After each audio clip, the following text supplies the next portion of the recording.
हमारे देश में क्या हो रहा है आज? हर एक विभाग में करप्शन है, हर एक जगह, हर एक विभाग में कानूनों को तोड़ा जा रहा है, संविधान को बिगाड़ा जा रहा है। ये क्या हो रहा है हमारे देश में? क्या हम सही में आज़ाद हैं? देखिए, अंग्रेज जो है आज़ाद करके चले गए और हम क्या किए, उनके स्ट्रेटेजी को अपना लिए। वो तो चले गए लेकिन हम उनके स्ट्रेटेजी को अपना लिए। जो वो कर वसूलते थे, जबरन कर वसूलते थे, वैसे ही हम यहाँ पे क्या कर रहे हैं, घूसखोरी कर रहे हैं, रिश्वतखोरी कर रहे हैं। कोई भी काम कराना है, रिश्वत दीजिए, रिश्वत भरिए, और आम आदमी जो है इसमें पिसता जा रहा है। आम आदमी नहीं रिश्वत देगा तो भी उसका जीना आराम हो जाएगा, और दे रहा है तो भी जीना आराम है, क्योंकि रिश्वत देने के लिए उसके पास पैसे भी नहीं है। वो अपना खेत बेचकर, अपना घर बेचकर, यही सब करके रिश्वत देता है। कहीं नौकरी लगाने के लिए अपने लड़के के लिए रिश्वत देता है, तो कहीं दवा कराने के लिए, कहीं हॉस्पिटल में हाई बिलिंग कर दी जाती है। हॉस्पिटलों में क्या की जाती है कि 50 रुपए की दवाई रहेगी और उसको 200 रुपए में बेच दिया जाएगा। प्राइवेट अस्पतालों में, ऐसे सभी अस्पताल नहीं हैं, हम मानते हैं, लेकिन कुछ अस्पताल ऐसे हैं जिनमें कि ओवर बिलिंग की जाती है। और ये ओवर बिलिंग जो होता है, इससे जो आम आदमी है उसको बहुत ज़्यादा नुकसान होता है। वो अपना घर बेचकर, खेत बेचकर, सब बेच करके और अस्पतालों में देता चला जाता है। तो हम सचमुच में आज़ाद नहीं हुए हैं, हम आज़ाद बस दूसरे देश के लोगों से हुए हैं। दूसरे देश के जो लोग थे, हमारे देश पे कब्जा किए हुए थे, उनसे आज़ाद हो गए, लेकिन उनकी सोच से अभी आज़ाद नहीं हुए हैं। उनका सोच जो है हमने अपना लिया है, हम खुद के अंदर उनकी सोच को ला बैठे हैं और हम अपने देश को गुलाम बना के बैठे हुए हैं। और किसका गुलाम? ये अंग्रेजों का गुलामी नहीं है, ये खुद की गुलामी है, नेताओं की गुलामी है। सभी नेताओं की बात हम नहीं कर रहे हैं, सभी नेताएं जो हैं करप्ट नहीं है, लेकिन ज़्यादातर नेताएं जो हैं करप्ट हैं। सभी अधिकारी जो हैं करप्ट नहीं है, लेकिन ज़्यादातर अधिकारी करप्ट हैं। तो इन सभी नेताओं, अधिकारियों के करप्शन में हम गुलाम होते जा रहे हैं। ऐसा नहीं कि हम करप्शन नहीं करते हैं, हम भी करप्शन करते जा रहे हैं। आम आदमी भी जो है ना, वो भी करप्शन करता जा रहा है। तो इन सभी चीज़ों को सुधारने के लिए हमको पहले खुद को सुधारना होगा, हमको पहले खुद को समझाना होगा कि हम इससे बचने के लिए क्या करें, हम अपने देश को बचाने के लिए क्या करें। क्या हमारे अंदर अब देशभक्ति रह गई है? पहले लोग प्राणों की आहुति दे देते थे, हम तो अब कोई कहेगा कि चलिए हम इसके खिलाफ, बस ये गुंडा है, इसके खिलाफ चलिए गवाही दीजिए, नहीं देंगे। काहे नहीं देंगे? काहे से कि हमसे उसका दुश्मनी हो जाएगा और बिगड़ जाएगा। किसी नेताजी के खिलाफ गवाही देना है, नहीं, हम नहीं देंगे। काहे नहीं देंगे? काहे से कि हमारा जो उनके साथ संबंध है वो बिगड़ जाएगा। तो इस समय यही हो रहा है, और आम आदमी जो है वो भी इसमें पीसता जा रहा है। और ऐसा नहीं है कि अधिकारी लोग नहीं पीस रहे हैं, अधिकारी लोग भी पीस रहे हैं। अब मान लीजिए कि अधिकारी जो हैं क्या करते हैं, घूसखोरी करते हैं।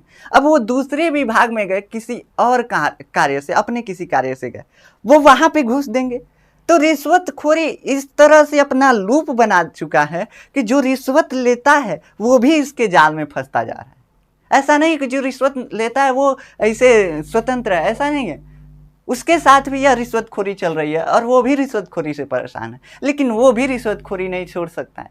तो इस देश को सुधारने के लिए हमें खुद को बदलना होगा धीरे धीरे, तब जाकर के हमारा देश जो है सही मायनों में आज़ाद हो पाएगा और इस करप्शन से निकल पाएगा। अब आप सुनेंगे कि देश जो है करप्शन के मामले में किस नंबर पे है, तो आप शर्म के मारे झुक जाएंगे। हमारा देश जो है ना, एक स्कोरिंग होता है, एक स्कोरिंग होता है इस करप्शन के लिए। स्कोरिंग होता है 0 से लेकर 100 तक। जिसका स्कोर सबसे ज़्यादा रहता है वो करप्शन उसमें सबसे कम होता है। हमारा देश जो है, हमारे देश का स्कोर कितना है? 38 है, 38 स्कोर। और डेनमार्क जो सबसे आगे है, सबसे स्वच्छ है, करप्शन मुक्त है, उसका स्कोर कितना है? 90 है।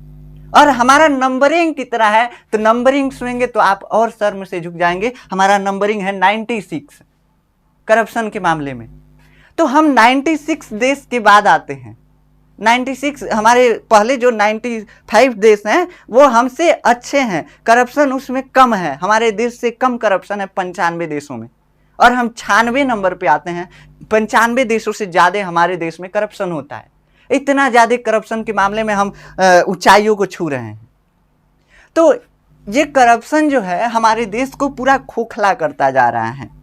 और इस करप्शन से बचने के लिए सरकार को कदम उठाना चाहिए। सरकार ने कई कदम भी उठाए हैं, ऐसा नहीं है कि सरकार कोई कदम नहीं उठाती है। कई पोर्टल लॉन्च किए, जैसे बिजली विभाग का एक पोर्टल लॉन्च किया गया है, एक टोल फ्री नंबर दिया गया है 1912 ऐसा कुछ नंबर है, तो उस नंबर पे कॉल करके आप बिजली विभाग को कंप्लेन कर सकते हैं, लेकिन उस कंप्लेन की सुनवाई नहीं होती। पोर्टल बन चुका है लेकिन उसकी सुनवाई नहीं होती है। कहीं भी देखिएगा तो हर एक कंप्लेन के लिए पोर्टल बना हुआ है लेकिन उसकी सुनवाई नहीं होती है, कहीं भी, हर एक विभाग के लिए हम कह रहे हैं, ठीक। तो ये जो है इसको सुधारना होगा हमें। जो भी हम कंप्लेन करते हैं उसकी सुनवाई होनी चाहिए। कंप्लेन करने का जो तरीका है वो थोड़ा एकदम जटिल नहीं होना चाहिए, उसको सरल बनाना चाहिए ताकि जो आम आदमी है वो कंप्लेन करने में हिचकिचाए नहीं। जो सरकारी अधिकारी हैं, जैसे डिलीवरी बॉय की रेटिंग दी जाती है, कोई अगर पार्सल आता है तो रेटिंग दी जाती है, तो वैसे ही सभी अधिकारियों की रेटिंग होनी चाहिए, ऐप पे रेटिंग होनी चाहिए। सब कोई आधार कार्ड से अपना रेटिंग करे, हर एक अधिकारी को रेट करे और उस रेटिंग के आधार पर उस अधिकारी की सैलरी बढ़ाई जाए, तब जाकर के हमारा देश जो है करप्शन मुक्त होगा। लेकिन ये जो करप्शन है ये इसमें अधिकारी ही शामिल नहीं है बस, इसमें तो हमारे देश के नेता भी शामिल है। और देश के नेता को हम खुद शामिल क्यों हैं? मुर्गा भात पे वोट दे देंगे, पैसा पे वोट दे देंगे, बियर पे वोट दे देंगे। तो इन सभी चीज़ों से नेताएं जो हैं समझ चुके हैं कि बस इनको क्या करना है, विकास विकास नहीं करना है देश का, क्या करना है, बस घुसखोरी कर देना है।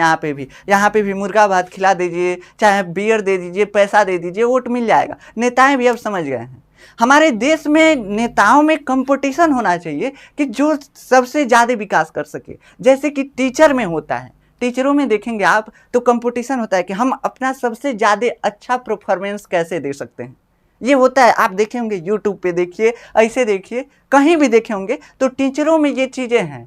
टीचरों में क्या होता है कि उसमें कंपटीशन होता है कि जैसे हम अपना जो बेस्ट है वो दे पाएँ, अपने बेस्ट देने की कोशिश करते हैं। लेकिन नेताएं जो हैं ये समझते हैं कि हम बेस्ट देंगे या नहीं देंगे कोई फर्क नहीं पड़ता है जनता को, बेस्ट देंगे तो जनता वोट नहीं देगी, ऐसा जानते हैं नेता। बस पैसा पे वोट देगी, बियर पे वोट देगी, मुर्गा पे वोट देगी, यही उन लोगों का सोच है और हमने ही यही सोच बनाया है, हम यही करते हैं। तो इन सभी चीज़ों से हमको बचना होगा, तब जाकर के हम जो है अपने आप से आज़ाद हो पाएंगे, अंग्रेज़ों की सोच से आज़ाद हो पाएंगे। हम उनके सोच को अपना चुके हैं अपने अंदर। अंग्रेज क्या करते थे? अंग्रेज जो है जबरन कर वसूलते थे। और हमारे यहाँ क्या है, हमारे यहाँ भी कई चीज़ों पे ज़्यादा कर लगा हुआ है, ज़्यादा टैक्स लगा हुआ है। खैर, टैक्स का बात तो अलग है, टैक्स नहीं रहेगा तो देश नहीं चलेगा।